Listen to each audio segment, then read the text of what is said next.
നമുക്കിനി മറ്റു ഇടങ്ങളിലേക്ക് കൂടി പോകാം. അനൂപ് സംസാരിക്കുന്നുണ്ടായിരുന്നു.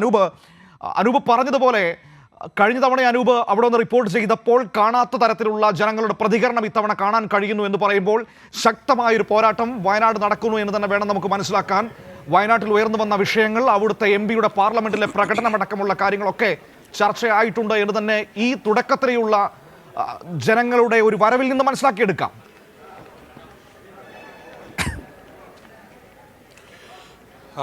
മനു, തീർച്ചയായും. അതായത് ഞാൻ നേരത്തെ സൂചിപ്പിച്ചതുപോലെ കഴിഞ്ഞ മാർച്ച് ആദ്യവാരം മുതൽ വയനാട്ടിൽ നടന്ന ചർച്ചകൾ, തെരഞ്ഞെടുപ്പ് പ്രചാരണ ചർച്ചകളെല്ലാം ഇത്തരത്തിൽ വളരെ ഏറ്റവും കൂടുതൽ രാഷ്ട്രീയമായി ഒരു തലങ്ങളിലായിരുന്നു. അതിൽ രാഹുൽ ഗാന്ധിയുടെ സ്ഥാനാർത്ഥിത്വമുണ്ട്. അതോടൊപ്പം രാഹുൽ ഗാന്ധിയുടെ വിവിധ വിഷയങ്ങളിൽ, വയനാട്ടിൽ പൊതുവിൽ ബാധിച്ച പലവിധ പ്രശ്നങ്ങളിൽ കേന്ദ്ര ഇടപെടലുകൾ വേണ്ട വിഷയങ്ങൾ, അതിനായി സമ്മർദ്ദം MP എന്ന നിലയിൽ ചെലുത്തേണ്ട സമ്മർദ്ദം സംബന്ധിച്ച ചർച്ചകൾ, ഇതെല്ലാം വയനാട്ടിൽ സജീവ ചർച്ചയാക്കിയാണ് LDF തെരഞ്ഞെടുപ്പ് പ്രചാരണത്തിൽ ആദ്യ ഘട്ടം തന്നെ മുന്നേറിയത്. അത് UDF പ്രചാരണങ്ങളെ ഒരു ഘട്ടത്തിൽ അത് വളരെ പ്രതികൂലമായി ബാധിക്കുകയും ചെയ്തൊരു സാഹചര്യം നമ്മൾ കണ്ടതാണ്.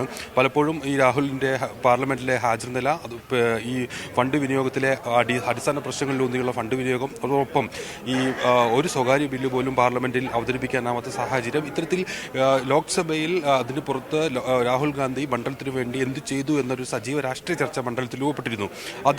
അതിൽ തന്നെ ഊന്നിയാണ് LDFന്റെ ഒരു രാഷ്ട്രീയ പ്രചാരണം തെരഞ്ഞെടുപ്പ് വേളയിൽ കടന്നുപോയത്. ഏതായാലും ആ വിധത്തിൽ കൃത്യമായ രാഷ്ട്രീയം പറഞ്ഞും ജനങ്ങളോട് സംബന്ധിച്ചുമെല്ലാം LDF വലിയ രീതിയിലുള്ള ഒരു തെരഞ്ഞെടുപ്പ് പ്രചാരണം വയനാട്ടിൽ കാഴ്ചവെച്ചിരുന്നു. അതിൻ്റെ ഒരു പ്രതിഫലനം കൂടി ഈ തെരഞ്ഞെടുപ്പിൽ ഉണ്ടാകും എന്നാണ് LDF പ്രതീക്ഷിക്കുന്നത്. അതോടൊപ്പം UDFന്റെ ഒരു പ്രതീക്ഷ കഴിഞ്ഞ ദിവസം രാഹുൽ ഗാന്ധിക്ക് കിട്ടിയ ഭൂരിപക്ഷവും അതോടൊപ്പം ഉണ്ടായിട്ടുള്ള ആ ഘട്ടത്തിലുണ്ടായ രാഷ്ട്രീയ സാഹചര്യങ്ങൾ ആവർത്തിക്കും എന്നുള്ളതും എല്ലാമാണ്. BJPയുടെ NDAയുടെ സ്ഥാനാർത്ഥി K സുരേന്ദ്രനാണ്. കഴിഞ്ഞ ദിവസമെല്ലാം K സുരേന്ദ്രൻ സൃഷ്ടിച്ച വിവാദങ്ങൾ നമ്മൾ കണ്ടതാണ് വയനാടുമായി ബന്ധപ്പെട്ട്. ഏറ്റവും ഒടുവിൽ കഴിഞ്ഞ ദിവസം ഈ ഭക്ഷ്യവിതരണ കിറ്റുകൾ വോട്ടർമാരെ സ്വാധീനിക്കാൻ വിതരണം ചെയ്ത് ഉൾപ്പെടെയുള്ള സംഭവത്തിൽ പോലീസ് കഴിഞ്ഞ ദിവസം കേസെടുക്കുകയും ചെയ്തിരുന്നു. എന്നാൽ അത്തരത്തിൽ വിവിധ സംഭവങ്ങളാൽ നിറഞ്ഞ ഒരു പശ്ചാത്തലം, രാഷ്ട്രീയ പശ്ചാത്തലം വയനാടിനുണ്ട്. മനു സൂചിപ്പിച്ചതുപോലെ ഏതായാലും അത്തരത്തിലുള്ള വീറുറ്റ ഒരു രാഷ്ട്രീയ പോരാട്ടം വയനാട് ലോക്സഭാ മണ്ഡലത്തിൽ നടക്കുന്നു എന്ന് തെളിയിക്കുന്നതാണ് രാവിലെ മുതൽ ഈ വയനാട്ടിലെ വിവിധ മേഖലകളിൽ, വിവിധ ബൂത്തുകളിൽ നാം കാണുന്ന ദൃശ്യങ്ങൾ. നമുക്കറിയാം, ഇപ്പോൾ ചെറിയ ചില സാങ്കേതിക തടസ്സങ്ങൾ പോളിംഗുമായി ബന്ധപ്പെട്ട് ഉയർന്നു വരുന്നുണ്ട്. ഇപ്പോൾ ഞാൻ നിൽക്കുന്ന കൽപ്പറ്റ HMB സ്കൂളിലെ 86-ാം നമ്പർ ബൂത്തിൽ ചില സാങ്കേതിക പ്രശ്നങ്ങൾ അനുഭവപ്പെട്ടതിനെ തുടർന്ന് വോട്ടിംഗ് താമസിക്കുകയാണ്. വോട്ടിംഗ് നടക്കുന്നൊരു സാഹചര്യമുണ്ട്.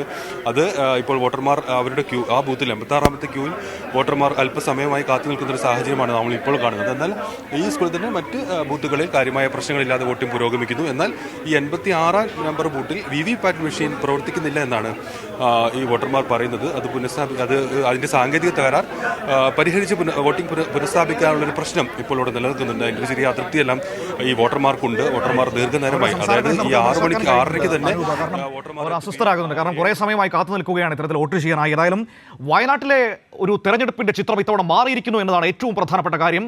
കാരണം കഴിഞ്ഞ തവണ അവിടെ UDFന് ഒരു ഈസി വാക്ക് ഓവറായിരുന്നു രാഹുൽ ഗാന്ധി വന്ന സാഹചര്യത്തിൽ ഉണ്ടായത്. പക്ഷേ ഇത്തവണ മത്സരം കടുക്കുകയാണ്. ശക്തമായ പോരാട്ടം. ആനി രാജ മറുവശത്ത് LDFന്റെ സ്ഥാനാർത്ഥിയായി എത്തിയതിലൂടെ വയനാട്ടിൽ അനുഭവപ്പെടുന്നു എന്നത് ഏറെ പ്രധാനപ്പെട്ടത് തന്നെയാണ്.